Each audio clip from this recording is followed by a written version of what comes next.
the Israeli state is not a state that has simply sought Western sponsorship on the grounds of narrow strategic military utility to a sponsoring power, right? Like, it's not just that they fulfilled some function. It was also the case that politically, gaining for the Zionist movement and the Israeli state an ideological and intellectual political support in the West was critical and was a big focus. I'm not sure that that's more the case now than it was in earlier decades or even in the pre-state period, when that I think all the time it was the case that, in many ways more than it was now, that decisions or political contests decided in London or in Washington might well determine things more than the balance of force in Palestine. I don't mean to exaggerate it, but I think an orientation towards the West as sort of a political battleground is long-standing for that politics. So it's certainly still there. One piece I would say is that you definitely can't just try to adapt to what their criteria are. I mean, there are a few categories. There's the one thing which anybody who's critical of Israel will just kind of arbitrarily label an anti-Semite, which is a big piece of it. The more sophisticated liberal argumentation is anybody who criticizes the idea of having a Jewish majority state in Palestine by whatever means are required is an anti-Semite. And I think that is, almost in that it's more thought out and ostensibly liberal, a little bit more offensive. And for sure, we just have to break with that. As you say, this is an era in which the anti-Semite label is sort of a red-baiting equivalent alongside allegations of terrorism or whatever. This is one of the means of political discipline in the West. I think even for people who aren't that committed themselves to Israel, it's a useful way of beating back the anti-war movement regardless. So certainly I think people have, an immunity to those charges needs to be built. Now, that immunity needs to be built parallel to a militant opposition to actual anti-Semitism, of course, and an understanding of that anti-Semitism.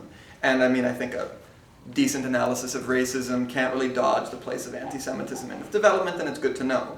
What I think I would, again, though, caution against is too heavy a reliance in our work on then saying, okay, no, we have Jewish dissident organization. It's not that all Jews say that, they don't, here's a Jewish dissident organization. And I think it introduces into our movements an identity politics which, as it's developed, has often been quite unhealthy. So without we can maybe return to the point, but I would say that it's much more the point of the principles and the analysis, and being careful about leaning too heavily on specifically Jewish dissident organization, I think makes sense. But I'll maybe for now just respond to the piece on B'nai B'rith. Yeah. I didn't want to get too lost in sort of organizational details, and B'nai B'rith would have been a bit of a sidebar. As for the sort of sidebar that B'nai B'rith is.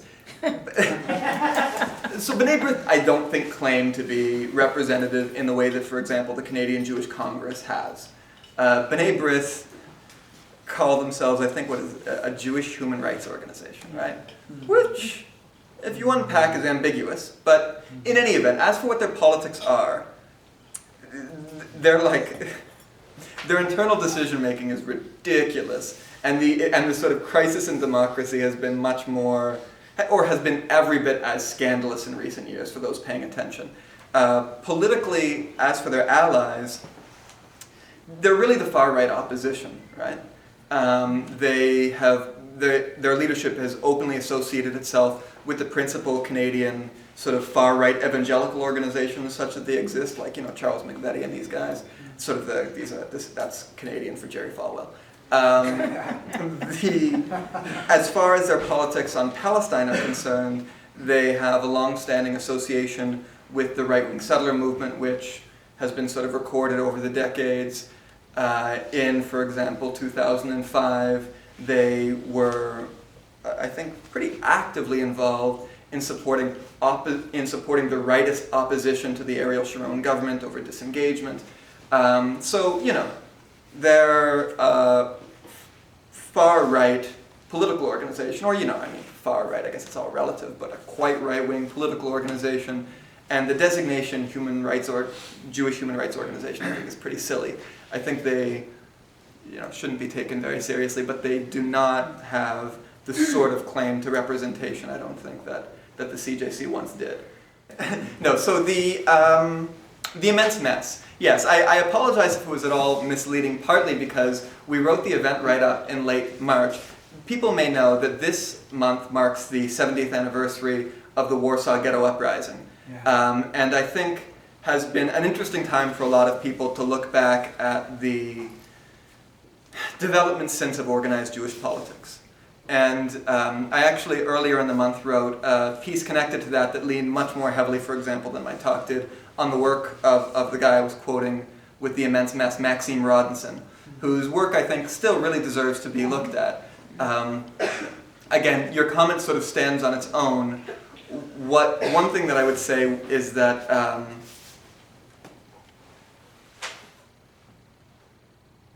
it is an immense mess, right? What I've tried to do to simplify things is provide the backdrop for the set of organizations that try to say, look, we are the Canadian Jewish leadership, you're our opponent, so you need to shut up, right? The much broader defeat of... I think it's really sad that there's such a slim possibility for a real widespread, organized, specifically Jewish alternative at this point. And I think that has reasons to do with just the catastrophe that was 20th century Jewish politics. So I almost feel like maybe I'll refer people to that article if they're interested, and let your comments stand. Just briefly on the UN, another anecdote. I was sort of reading through things, thinking what to say today, and I came across an article that I haven't mentioned from December 2000 from David Goldberg, who's maybe the main organic intellectual of the post-1967 Israel lobby. And he's referring to the problems with the UN, and he says we really need to, he's sort of championing the cause of UN reform, again, to December 2007, I think it was for the National Post. And he writes, because the non-aligned movement is given by the UN structure such disproportionate influence, you have all these condemnations of Israel, right? And it's just such, I mean, even if we go old school US standards and pretend that a person in the third world only counts for 3/5 of a human being or something, how the non-aligned movement by any stretch has disproportionate influence in international diplomatic structures. In any event, it's certainly, whatever one thinks about the terms of discussion there, the UN is one of these places where we're seeing the reality that the vast bulk of humanity and diplomatic representatives and everyone have a position on Palestine, maybe not that we would entirely agree with, but it's not so bad as, like, the isolation of Canadian policy on this question is remarkable. And the way in which at City Council and through the society that's normalized, and there's this accepted normalized terms of discussion that just puts Canada off the international map, means that we have to do a couple of things. One, which is return the terms of discussion in Canada to something approximating what exists in the rest of the planet. Maybe even in like parts of Europe or something, just like sun. And then looking at that say, by the way, those terms are also problematic and we need to have a critical position. But first we just need to kind of break this ridiculous insular isolation that's just, I really find it remarkable that even on strategic grounds, there's not a little bit more pushback for sort of the costs and the embarrassment that accrue as a result of this isolation. But anyway, another anecdote later, as far as the settler or not issue, I mean, as you say, it's a big one, and I don't mean to exaggerate. Dov Yosef went, I don't want to just start naming names of people who went and settled, but I do think it's the case that when you look at Western Jewish politics, and this was a point that Hannah Arendt wrote a lot about, right? The Zionist project had to be made compatible with a sort of assimilation. So you did have people who would try to organize settlement sometimes. But on the one hand, the actual leadership of the Zionist organization and the Israeli state didn't in the early years, I mean, they kind of wanted it, but really, strategically, much of what they needed were funds, right? So particularly though Western Jews and the Western Jewish establishment that was being pursued was not willing to be uprooted, and any threats that's what Zionism represented were dealt with extraordinarily sharply. It's got to be said, Jewish dissidence and Jewish dissent has been much sharper, more widespread and assertive when the all Jews should go to Palestine and the Palestinians should be kicked out piece resulted in talk of Jews leaving rather than the Palestinians getting kicked out, right? Like part of the accord was, okay, we'll not pay too much attention to this Palestinian question, but you need to kind of shut up about the fact that you, Ben Gurion, for example, will say things like, there shouldn't be Arabs in Israel, there shouldn't be Jews in the United States, right? Like that sort of politics, that's not a quote, but were expressed pretty explicitly by, say, Ben Gurion.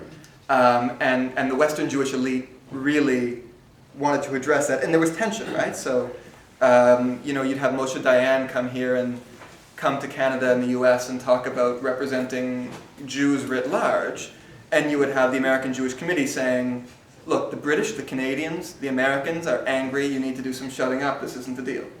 Now, more recently, since 1967, allegiance with Israel, in even a pretty militarist way, and Western alliance patriotism have become so compatible that this really has transformed. I think it was Ariel Sharon who said, we should have 1 million Jews from the West, I think he was saying, come settle. And that was in, I don't know, I'll get the year wrong, but 2000-ish or something, right?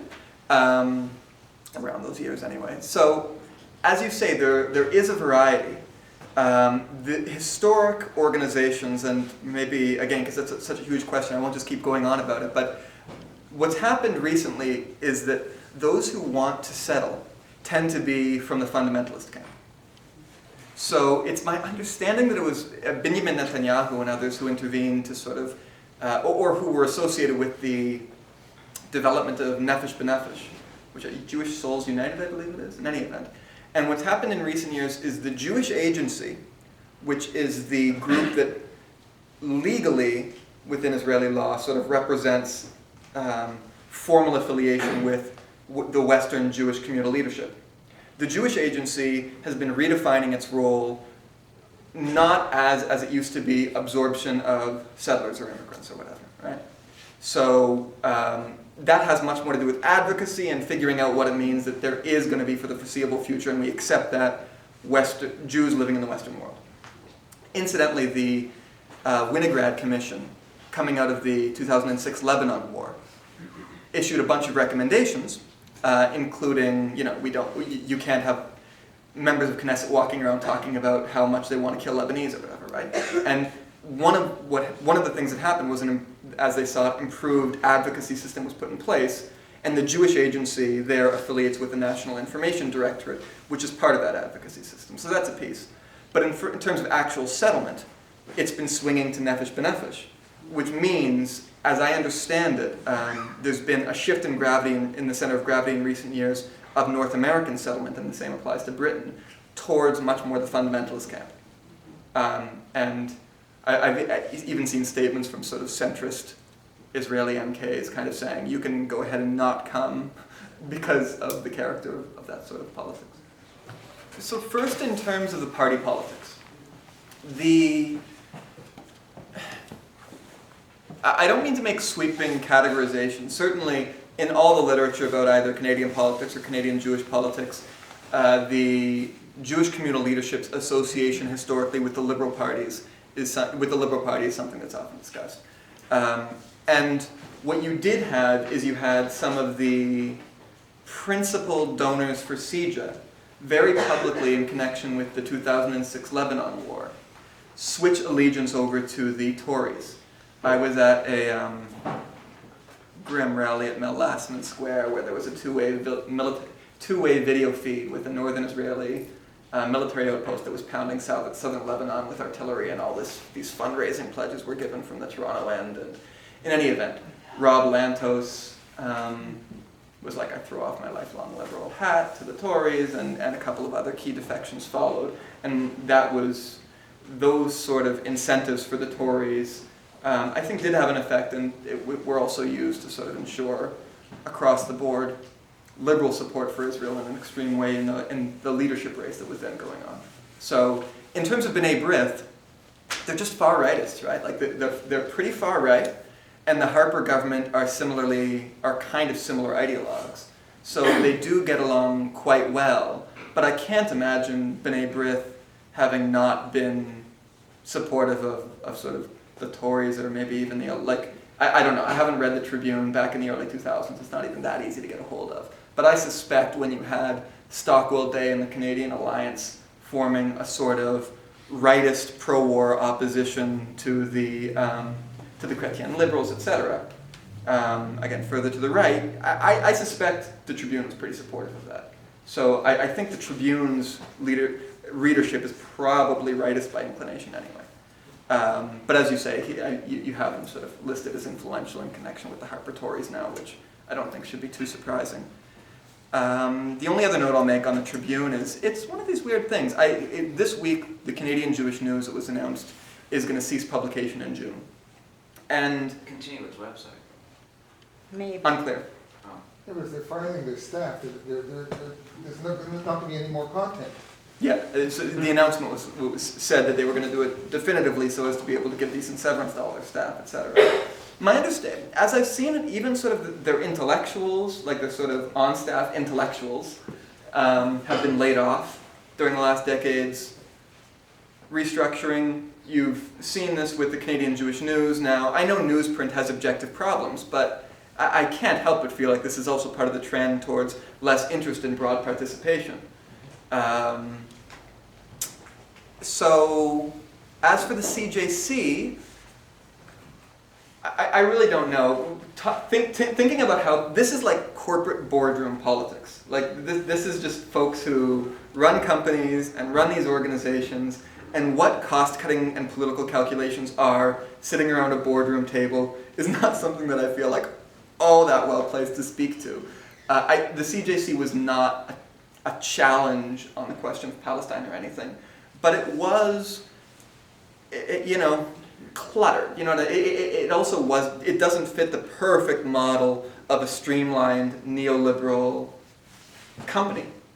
So you can see kind of how people whose histories have to do with corporate consolidations and cost cutting and streamlining would instead think that this one consolidated thing makes more sense. Anyway, as you say, I think if the fight for a democratic CJC is to be taken seriously, and I think many of us would have problems with the earlier politics, the fight was basically lost in the 70s.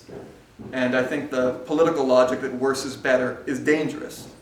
But I don't think we should be mourning the fact that the CJC as it existed before 2011 is gone. It was kind of a smear machine largely.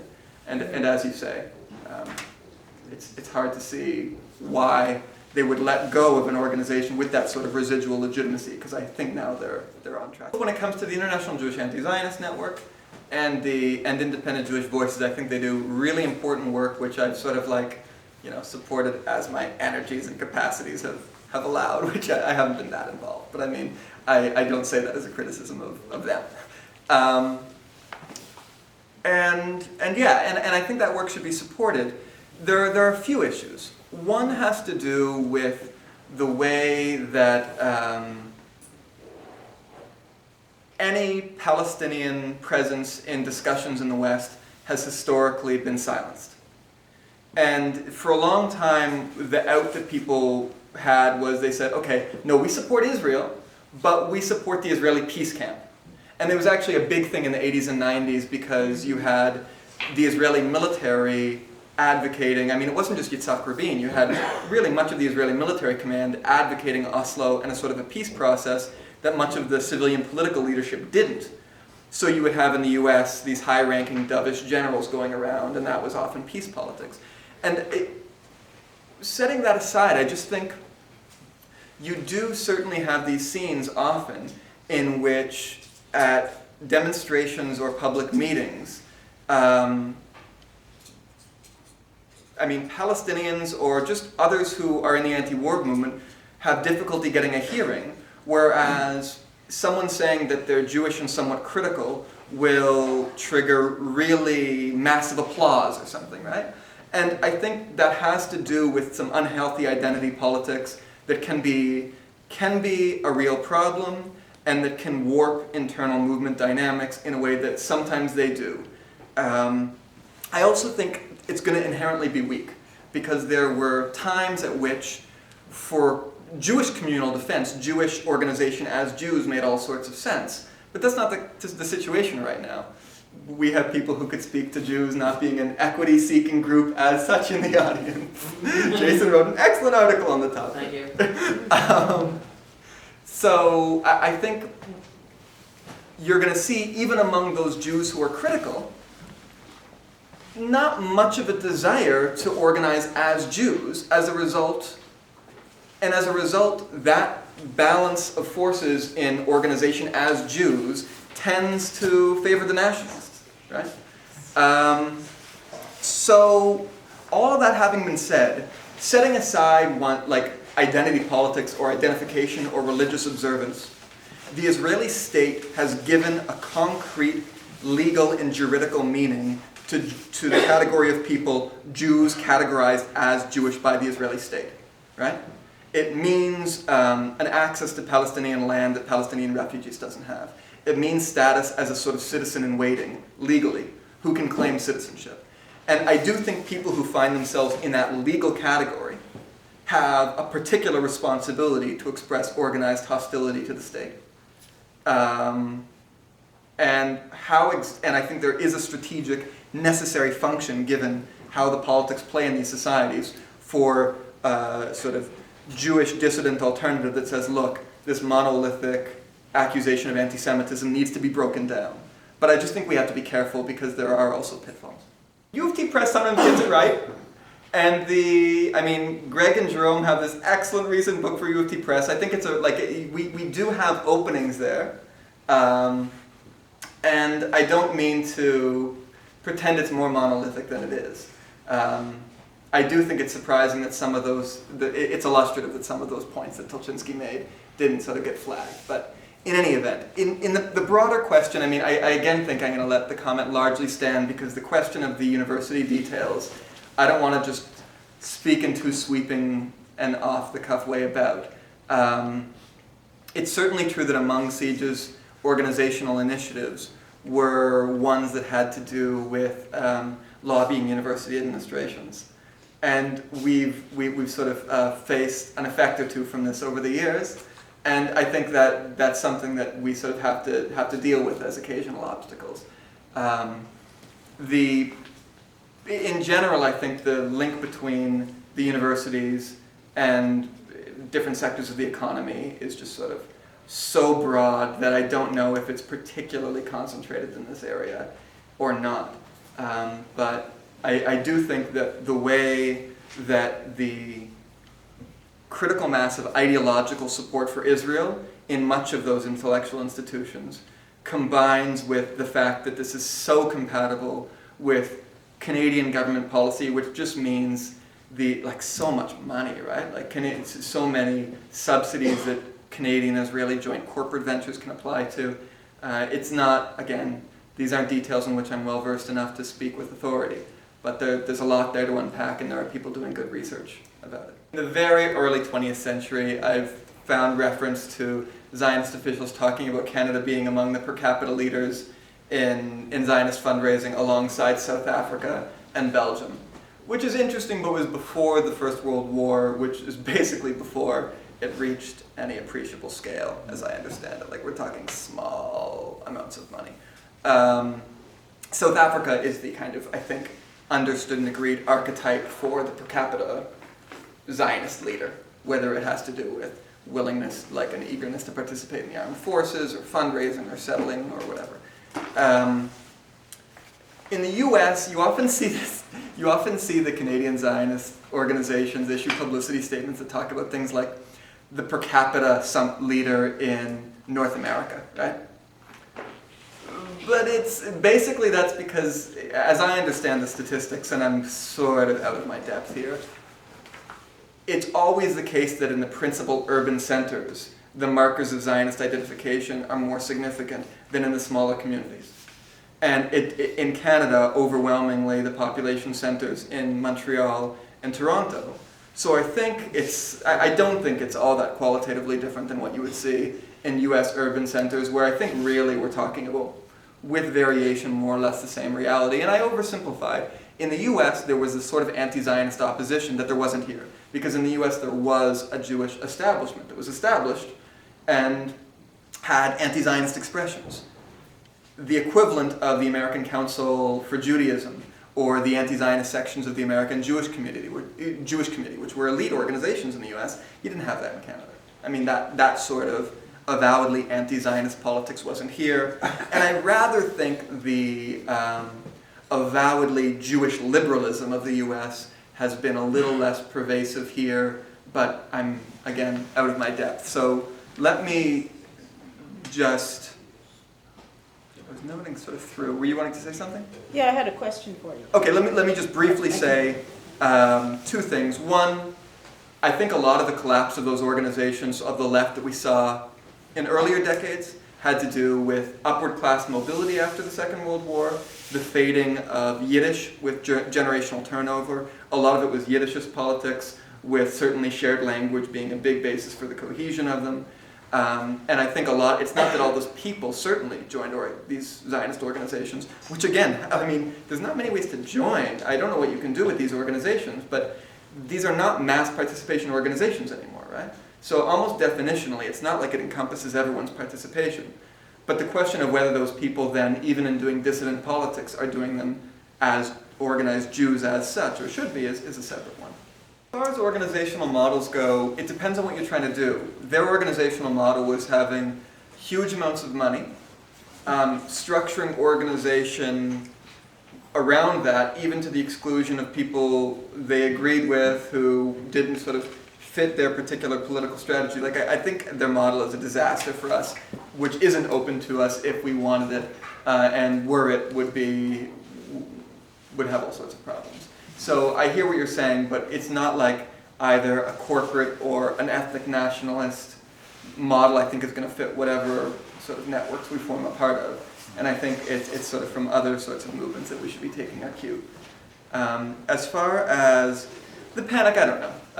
I think it's certainly true that what a lot of their restructuring had to do with the response to Palestine solidarity and the threat they saw that posed. What I would caution against, and maybe I'll end with this, is reading too much into their expressions of concern. And I mention this particularly because of with the fall of the Canadian Jewish News, or with the web wrap-up of the Canadian Jewish News, the Jewish Tribune is now like kind of the only broad circulation Jewish Canadian publication. And their model has to do with a pretty manufactured siege mentality, where they'll exaggerate numbers and threats and not only call it sort of, again, their notion has to do with this is the only political solution because Jews, especially in the diaspora forever, because of an eternal anti-Semitism, are vulnerable and under attack. And the way in which they then depict our movements in exaggerated form to fit their own politics, I think paying attention to what they're doing makes sense. But I think we can fall into a trap of taking too much affirmation from their expressions of concern, which in fact fit sort of their idiosyncrasies more than an analysis that we should take seriously. Thank Dan, who's studying at Exeter, and Dan has a website. Can you give the website? Oh, notesonhypocrisy.com.